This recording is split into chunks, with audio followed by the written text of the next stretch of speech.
नमस्कार श्रोते हो, तुमचं मनपूर्वक स्वागत आहे रीडिंग क्लब या आपल्या यूट्यूब चॅनलवर, जिथे शब्द होतात प्रेरणादायी आणि कथा घडवतात जीवनाची दिशा।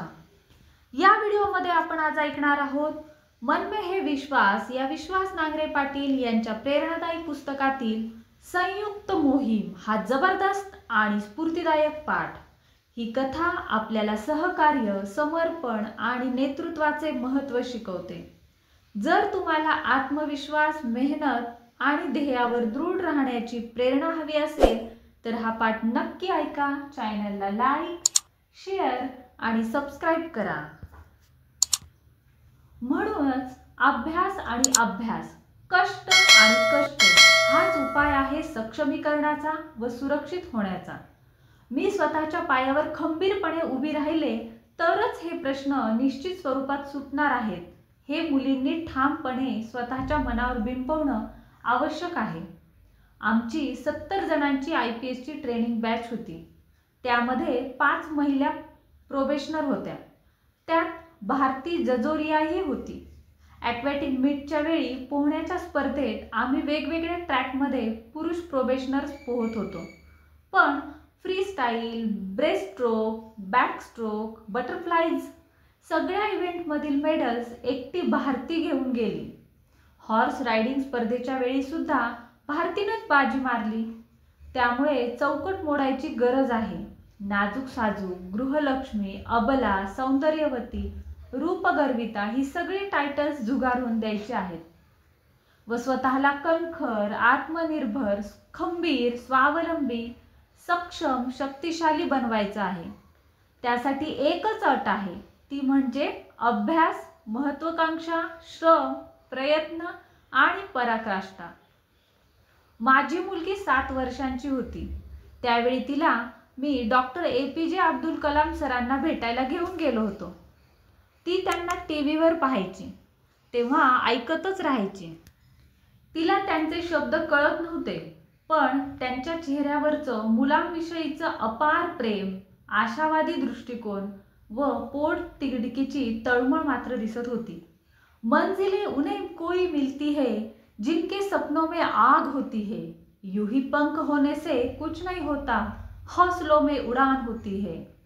हो, कलाम सरांनी आम्हाला स्वप्न पाहायला शिकवलं, आत्मविश्वास, आशावाद व हौसला दिला। सरांनी ज्यावेळी जान्हवीला विचारलं, yes my child, what do you want to become in your life?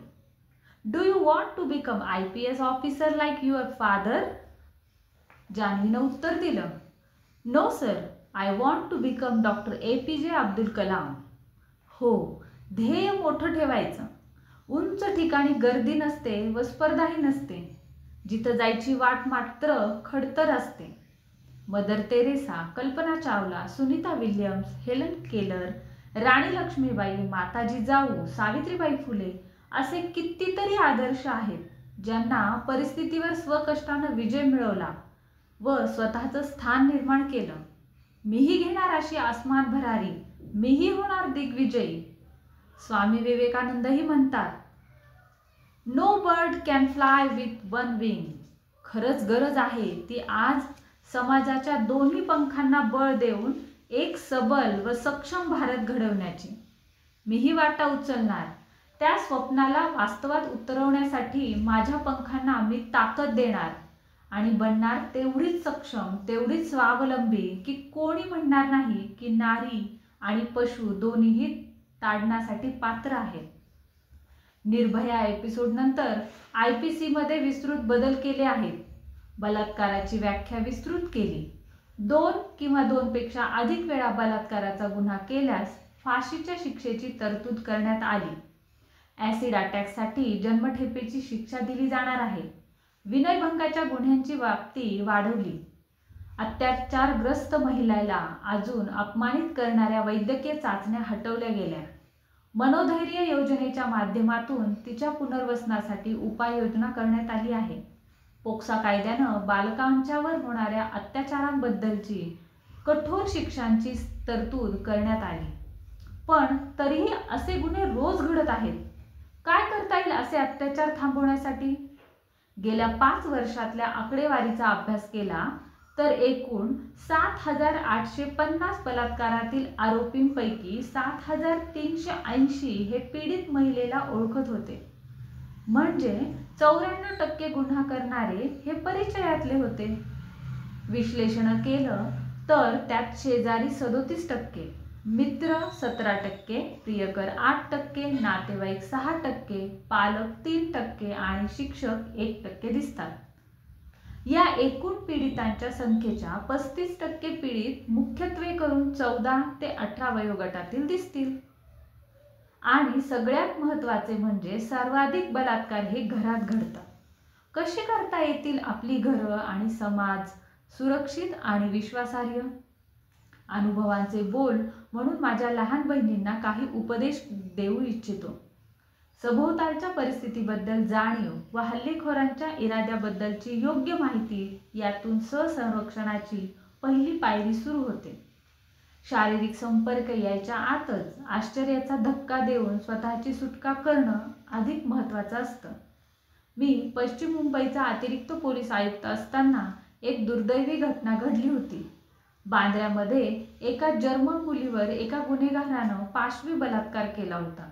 आम्ही त्या गुन्हेगाराला 24 तासात पकडलं. पण या घटनेतून अनेक बोध घेण्यासारखे आहेत. ही तरुण मुलगी ज्या अपार्टमेंटमध्ये एकटी राहत होती तिचे दोन्ही वॉचमन त्या रात्री डाराडूर झोपले होते.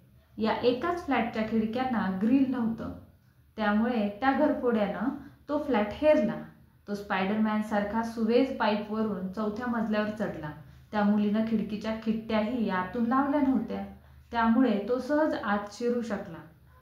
ज्या दुसऱ्या रूममध्ये ती झोपली होती तिचा दरवाजाही तिनं आतून लॉक केला नव्हता. त्यामुळे अशी संधी साधून चोरी करण्याच्या उद्देशानं घुसलेल्या या गुन्हेगारानं किचनमधल्या सुरीच्या साह्यानं त्या असहाय्य मुलीवर हल्ला केला. तिनं त्याच्या या हल्ल्यातून स्वतःची सुटकाही करून घेतली व फ्लॅटच्या बाहेर पडून शेजारचा दरवाजा ठोठावू लागली. बिचारीला शेजारचा फ्लॅटला बाहेरून कुलूप आहे हेही ठाऊक नव्हतं. त्यामुळे चोर मागून परत तिच्यावर चाल करून आला. ती जर जिन्यावरून खाली धावली असती तर तिला स्वतःची सुटका करून घेता आली असती. जर तिनं दरवाजे खिडक्या झोपतेवेळी व्यवस्थित बंद केल्या असत्या, तिच्या खिडक्यांना ग्रिल असतं, शेजाऱ्यांबद्दल माहिती असती, वॉचमन जागे असते, वॉल कंपाऊंड मजबूत असतं, सुवेज पाईपला टोकदार तारा लावलेल्या असत्या, तर कदाचित ही घटना टाळता आली असती. म्हणून सिक्स सेन्सचा वापर महत्त्वाचा आहे.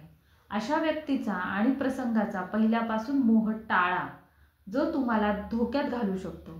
आणि हो, 2-3 दिवसांचे कराटे ट्रेनिंग घेऊन आपण सुपरवुमन झालो आहे असे समजू नका. ते अधिक घातक आहे. त्यासाठी स्वसंरक्षणाचं पूर्णवेळ प्रशिक्षण महत्त्वाचं आहे. अचानक उद्भवणाऱ्या परिस्थितीला सामोरं जाण्यासाठी अनेक वेळा सिम्युलेशन सराव महत्त्वाचे असतात. त्यामुळे ज्या हल्लेखोराला भिडायच्या आधी तिथून स्वतःची सुखरूप सुटका करण्यास प्राधान्य द्यावं. आणि जर एकदा हल्लेखोराशी लढाई करणं क्रमप्राप्त आहे हे ध्यानात आलं तर मात्र मग रणरागिणीप्रमाणे पूर्ण ताकदीनिशी भिडायचं.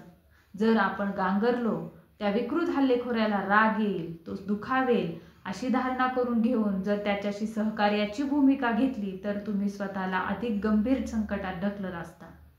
त्यामुळे पहिले त्याचे डोळे फोडायचे व नंतर त्याच्या दोन्ही मांड्यांमध्ये लाथ घालायची आणि पहिला हल्ला त्वरित आणि जलद गतीनं आपण चढवायचा. कदाचित तुम्हाला असा एकच चान्स मिळेल, ती संधी गमवायची नाही. त्या हल्लेखोराच्या घशावर, पोटावर, कपाळावर, हनुवटीवर, डोळ्यावर, गुडघ्याच्या वाटीवर हल्ला करा. जर तो पुढून हल्ला करत असेल तर गुडघ्यानं दोन्ही मांड्यांच्या मध्ये वार करा आणि जर पाठीमागून पकडण्याचा प्रयत्न करत असेल तर कोपरानं पोटात जोरदार ठोसा द्या. Pen, pencil, lemon juice, keychain, छत्री, पेपर स्प्रे ज्या रोजच्या उपयोगातील वस्तू आहेत त्यांचा हाती लागेल तसा वापर करा. परिस्थिती जशी असेल त्याप्रमाणे बुद्धी आणि शरीराचा प्रसंगावधान बाळगून वापर करा. सध्या सोशल मीडियाच्या माध्यमातून फसवणारे अनेक तुम्हाला भेटू शकतात. तुम्हाला भावनिकदृष्ट्या गंडवून तुमचं आयुष्य उद्ध्वस्त करू शकतात. त्यामुळे फेसबुक, व्हॉट्सअपवर जरा जपून आपली ओळख, नाव, पत्ता, फोटो खूप काळजीपूर्वक इतरांशी शेअर करा. आणि पालकांनी आपल्या मुलांवर त्यांच्या व्हर्च्युअल जगावर लक्ष ठेवा.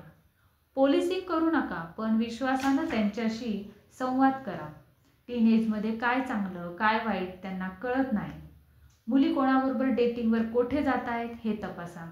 कदाचित त्या संभाव्य बलात्काऱ्यासोबत धोक्याच्या ठिकाणी जाऊ शकतात. जे पुरुष किंवा मुलं हिंसाचार, ड्रग्ज, दारू, हत्यारं याबद्दल नेहमी बोलतात त्यांची संगत करू नका. जे लैंगिक विषय जाणीवपूर्वक गप्पावेळी काढतात त्यांच्यापासून सावध राहा. पुन्हा पुन्हा ध्यानात ठेवा की हल्ल्याच्या वेळेचे पहिले आणि क्षणच काही सुटकेसाठी उत्तम असतात आणि स्वतःची सुटका करायला साम, दाम, दंड, भेद सगळे खरे खोटे मार्ग वापरा. आणि हो, जर दुर्दैवानं आपण अशा अत्याचाराला बळी पडलो तर कृपया स्वतःला दोष देऊ नका. ज्या नराधमानं गुन्हेगारी कृत्य करून तुमच्यावर अत्याचार केला आहे त्याला शिक्षा होईल यासाठी खंबीरपणे पुढे या. पण स्वतःला नकारात्मकता, निराशा किंवा अपराधीपणाच्या गर्तेत जाऊ देऊ नका. पालकांनीही आपल्या पाल्याच्या मानसिकतेला अशा वेळी अत्यंत संवेदनशील व सहानुभूतीनं सावरणं आवश्यक आहे. निबंधाच्या पेपरनं मोठा आधार दिला होता. आता माझा प्रभुत्व असणाऱ्या इतिहास विषयाची बारी होती. इतिहासाचा आवाका मोठा होता. भारताच्या प्राचीन, मध्ययुगीन व आधुनिक इतिहासासोबत जगाच्या आधुनिक इतिहासाची तयारी केली होती. राजे-रजवाडे, युद्धतहांसोबत त्या वेळच्या नागरिकीकरणावर प्रश्न विचारले जाणार होते. कला, साहित्य, संस्कृतीसोबत समाजाच्या तळागाळातल्या घटकांचं आर्थिक व सामान्य जीवन कसं होतं इथपर्यंतच्या घटकांवर आधारित प्रश्नपत्रिकेचा मसुदा असतो. साधारणपणे 300 मार्कांच्या पेपरमध्ये 60 मार्कांचे 3 प्रश्न व 20 मार्कांसाठीच्या 6 टिपा लिहिणं आवश्यक होतं. एक प्रश्न मात्र नकाशांवर असायचा. दिलेली स्थानं नकाशावर दर्शवून त्यांचं 50 शब्दात महत्त्व विशद करायचं असायचं. विषयात हातखंडा असल्यानं उत्तर सपासप लिहित होतो. पेपर 5 मिनिटं अगोदर संपवला, उलटा-सुलटा चेकही केला व विजयी मुद्रेने परीक्षकाच्या हाती दिला. पेपर सुरू होण्यापूर्वीचा चेहरा आणि संपायची बेल झाल्यावरचा चेहरा यात कमालीचा फरक असतो. कॉन्स्टिपेशनचा त्रास असणाऱ्याला पोट साफ झालं की येणारं पिकू फिलिंग त्यात असतं. असो, अजून युद्ध संपलं नव्हतं. रूमवर परतलो. मराठी साहित्याचा पेपर 15 दिवसांनी होता. मधल्या 15 दिवसात MPSCचे 6 पेपर 3 दिवसात द्यायचे होते. युद्धसदृश्य परिस्थिती होती. रोज सलग 6 तास 2 पेपर लिहून बोटं दुखायची.